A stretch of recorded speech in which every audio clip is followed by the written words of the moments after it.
Our first storyteller is Heather Hallam.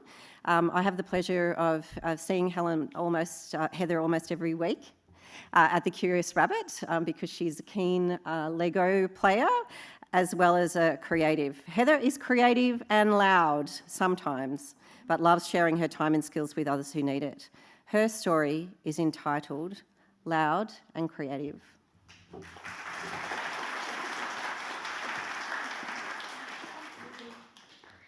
Who am I?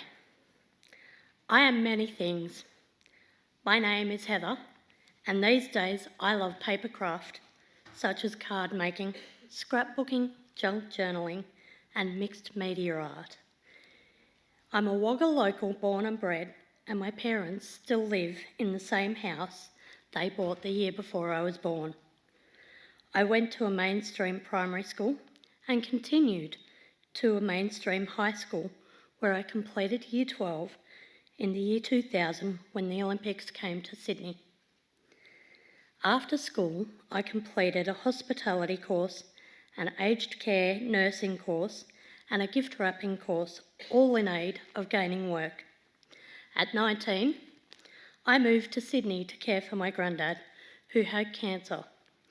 This gave me something to focus on while out of work. When he passed away, I had decided I wanted to live in Sydney because I had friends there that I enjoyed spending time with, particularly church friends. I had to move back to Wagga first, though, to sort out my belongings and find somewhere in Sydney to live. But once I moved back to Sydney, I started hunting for work and eventually found it as a nurse in an aged care facility. I loved it there, but it didn't last, as the facility closed down over Christmas one year and never reopened. By the time I found another job, I had damaged my knees and couldn't do the work anymore. That didn't stop me from searching for work that didn't require long hours on my feet. And in the meantime, I took on volunteer roles wherever I could. I didn't enjoy being stuck at home without a purpose. Whilst I'd been caring for my granddad, one of my friends had started ferrying me around to Bible studies, movies, church, etc.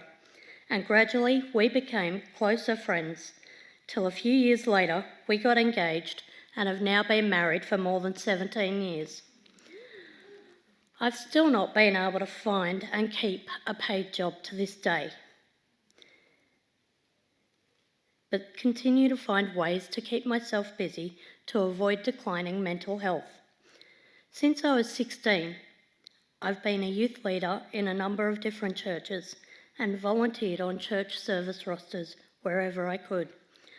I've also volunteered on team for children's programs. At the moment, I'm part of a team running a mainly music program for parents, babies and toddlers. I love to study in order to learn new skills and retrain myself for future possibilities. So, I want you all to know one more thing about me. I am deaf. Initially, I was born hearing impaired, but in the last 10 years, my hearing has gradually disappeared. And 5 years ago, I was forced to choose between receiving my first cochlear implant or learning to live in silence.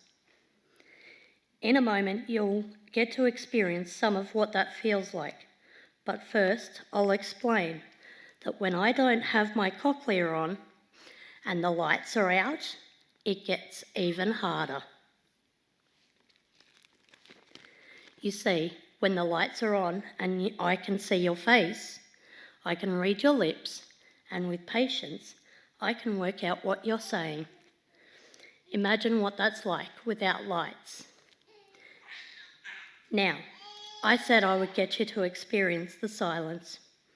In a moment, I'm going to get you to put your hands over your ears to block them. And then when I raise my hand, I want you to close your eyes and count to 30. I'm aware that this may be difficult for some of you. I ask if you choose not to do this, please be patient for those who do. Once you've counted to 30, you can open your eyes and take your hands away from your ears. Please place your hands over your ears now. Close your eyes and count to 30.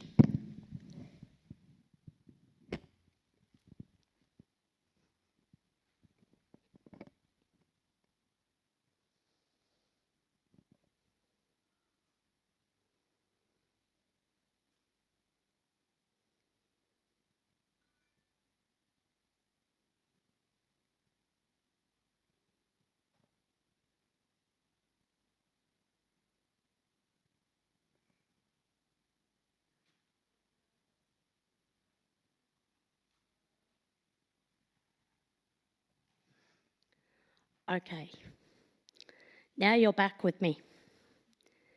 Imagine living with that feeling every day for the rest of your life. It's a bit scary because you don't know what's going on around you. Some of you may have felt the person next to you shift in their seat and wondered what you were missing. Yes, I live with a lot of FOMO. Definitely when you opened your eyes, you expected me to be right here. That would have been disorienting to find me back there. This is the disability I live with. It's not who I am. Thank you for participating and listening to my story.